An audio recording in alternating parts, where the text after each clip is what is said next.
Here we'll look at some best practices for using Zoom to create live and recorded lessons.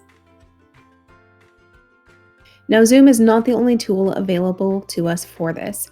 You could also use something like Google Hangouts Meets, although it doesn't allow the chat version with students.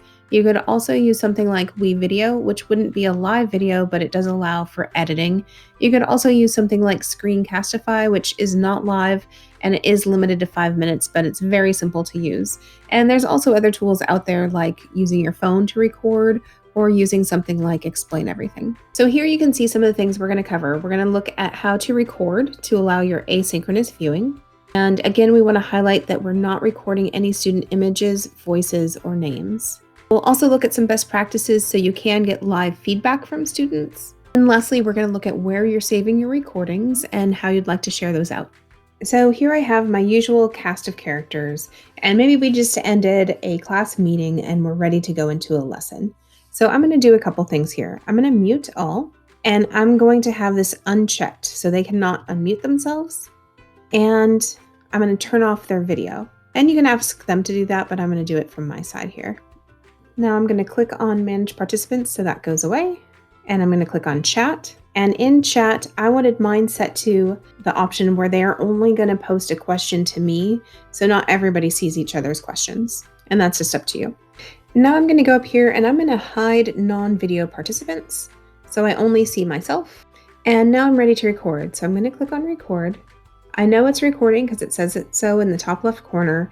And I also can tell that I'm recording to the cloud, which is directly to Zoom, and we each have 1 gig of space for video there. So when you're ready to start your lesson, you can go ahead and click Start Video, or maybe it's a screen share that you're doing, and you can go ahead and click Screen Share and use your whiteboard. And I can be using my whiteboard and sharing that, and I know I'm sharing my screen when I see this green bar across the top.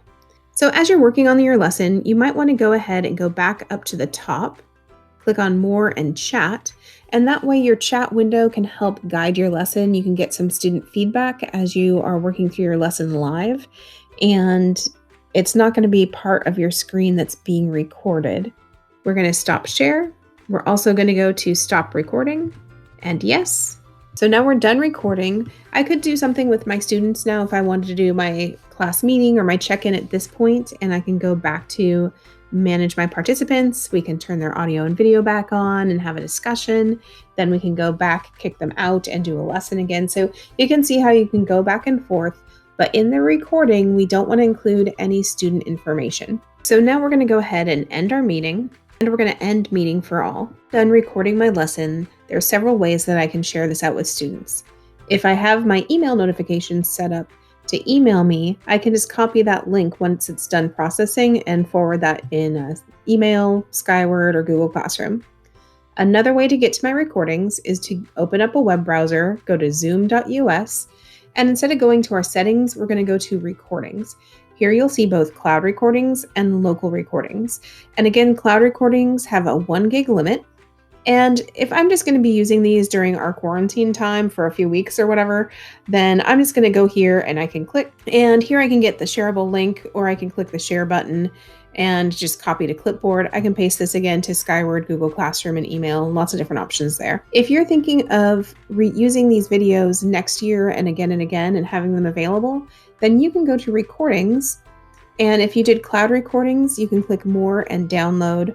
Or if there are already local recordings on your hard drive or on your network folders, what I would suggest then doing is going to Google Drive. So in Google Drive, I can simply click File Upload, and then I can upload all of my videos, and I can use them again and again, year after year. In Google Drive, you have unlimited storage, and you also have some more options, for example, making it so people do need to log in with their Canvas Google account so that they can view your videos. So that's all about how to do a live lesson that you record and then share out. Thanks.